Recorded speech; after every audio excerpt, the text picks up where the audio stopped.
Hi everyone, it's Margaret Manning here with 60andMe. Thanks for being here today.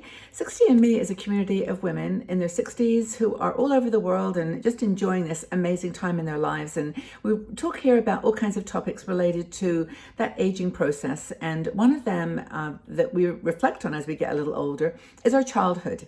So I'd like to ask you, did you have a happy childhood? And maybe it's not too late to revive it. And it's kind of interesting way of looking at this journey forward as we get older, to look back at the time when we were kids. And a lot of people have childhood memories that were not very positive, and so their childhood brings negative memories, or there were decisions or things that happened to them that just really influenced them all their lives. And we don't mean to put you in a negative memory mindset, but that's sometimes the reality that we face. But I think that there's a way that we can revive our childhood, and we can relive and have a happy childhood in our adulthood as we get older. Now, one of our bloggers, Linda Ward, wrote this article on basically, can a happy childhood be the key to happiness in the present? And I think it is. And I've got some ideas for you that I think might inspire you to be more childlike in your approach to things, and some specific tasks that you can do to sort of go back to that point in your life when you didn't have to worry about anything, where your worries were bounded by, your physical situation, or you were too small or too young. But now we can live that childhood dynamic, and we can bring it to our lives in our 60s and 70s and 80s. Now, remember the dreams that you had as a child. What did you want to be when you grew up?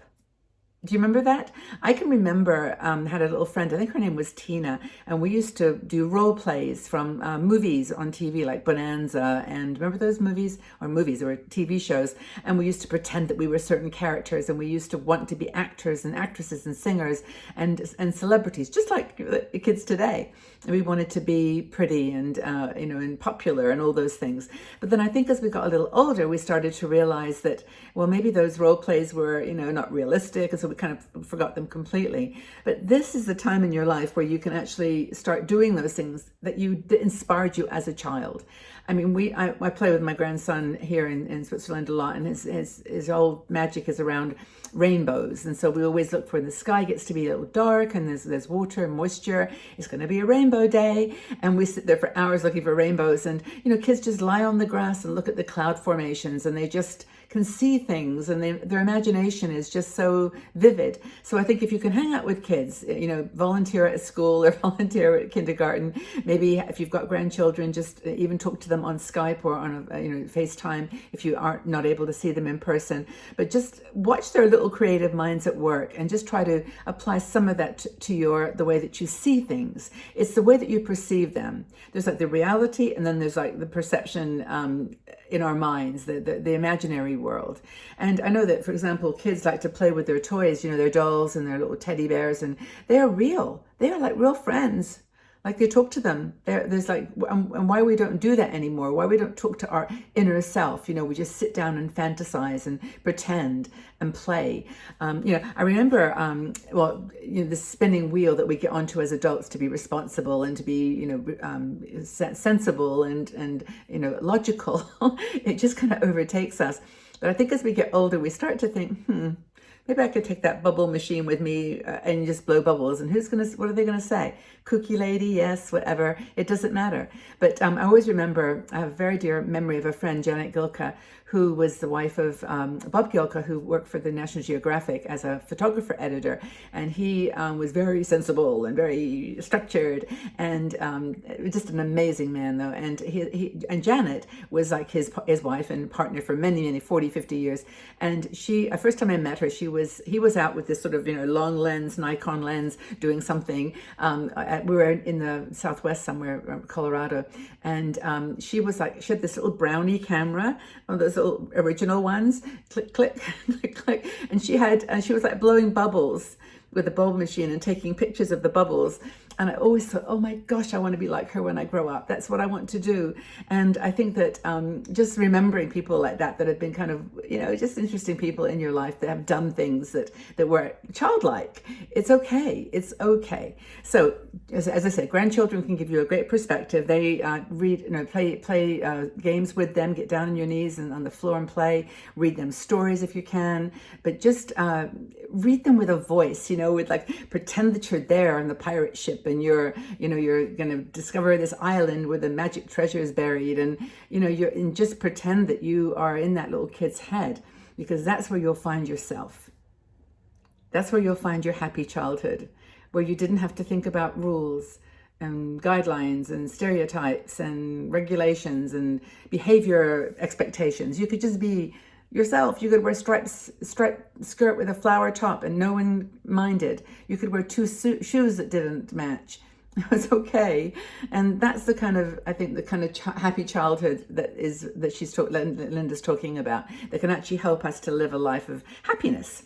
So coloring is really popular for adults now, right? We do our coloring with mandalas and beautiful things. They are now, I mean, it's proven, they're stress relievers. They actually do reduce your blood pressure, reduce your heart rate. And so kids know this. They will sit for hours painting stickers, they know, they just feel better. It just calms them down. And so it's just kind of a cool thing, I think, to just let your inner child take over and tell you when it knows you need to stop. You need to relax. And again, the health benefits. So I was looking at my stuff here, like drawing, doing collage work, doing diamond painting. A lot of women I know in our community do diamond painting, which is like a paint by number kind of painting thing. Photography, that's one of my things.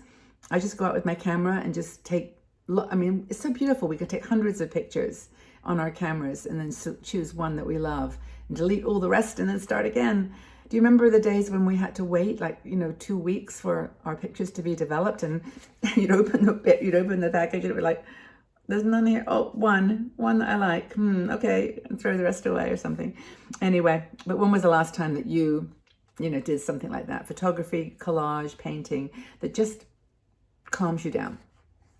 Another thing that Linda talks about is laughter. Laughter, we don't laugh enough anymore. Well, not that we've had a lot to laugh about the last little while. I mean, this has been a very serious time in the life of the world, and no one's really been able to sort of just enjoy it, just laugh at it. But stand-up comedy, you've got your comedians on Netflix and other places where you can just, have a giggle, have a laugh. Don't take things so seriously. I mean, I know that we're in a serious time, and there's no getting around that we have to acknowledge that. But still, just have fun by watching a movie occasionally. I like Rowan Atkinson, like Blackadder and Mr. Bean. British humor. You have to be English to enjoy Mr. Bean. But anyway, but you can do simple things. You can start crafting. You can start drawing. You can start, and just do things that make you feel good, and certainly things that make you laugh. Laughing is important. Actually, in the article by Linda, I must do this because there's like a whole bunch of things she's collected, written down as things you can do. There's some risky things you can do, like do that helicopter jump or that river rafting, or I don't know, hot air balloon, whatever you've always wanted to do. But here's, I think, 40 ideas. I don't know whether it's in the article or not, but there's a link if you check, fun things to do. Ask lots of questions with a big smile on your face. Excuse me, can you tell me how that works? I just don't get it. And just smile. Do bubble blowing competitions, yes. Collect rainbows, paint rocks, fly a kite, get really excited about everything just for fun. Go barefoot, go to a park. Make sure that there's no dogs in the park, right? Or just a clean park, whatever you can do. Take off your shoes and just walk barefoot. It's a really amazing feeling, especially if you walk barefoot on pavement. I remember once my heel on my shoe broke. I was at a business meeting and I came out and my heel broke. And so I had to take both my shoes off and walk barefoot on the ground to the car. And it was like, that is so fun. I think I'll do that again. Let's see, make up new rules and try them for a whole day, like yes days. Like give yourself a yes day. Anything you think of, or anything that your grandson or granddaughter thinks of, cousin or whatever. Yes, just do it. Yes, it's a yes day. Let's just do yeses. Read aloud, trying different foreign accents, bonsoir mon ami, whatever. Sing happy music, karaoke style. Sing in the shower, try different styles. Talk to your pet, lots of people do that, I bet. Tell a fantastic tale with enthusiasm and hand gestures to at least one child. So my son is really good at this. He actually told a story to, Max was getting a little bit bored and we were walking somewhere. He said, did I ever tell you the story about the golden belly button? And he says, no, Daddy, tell me, tell me. And it was like, well, I can't even tell you because it's such a stupid story, but the golden belly button. But he was like, wow. And then the punchline at the end is super silly. But try face and finger painting. Wear 2 different socks. We've talked about that. What else? What kind of crazy things do you do that you do to feel like a child again? What dreams did you have as a child? What did you want to be when you grew up? Did it turn out? Probably not. Anyway, have a really good day, everybody. Please tell us what you think are some of the things you could do in your life to be more childlike and enjoy yourself. What do you do? What kinds of things do you do? And what can you do to encourage others? Have a happy childhood in your 60s and 70s. It's all going to play out well.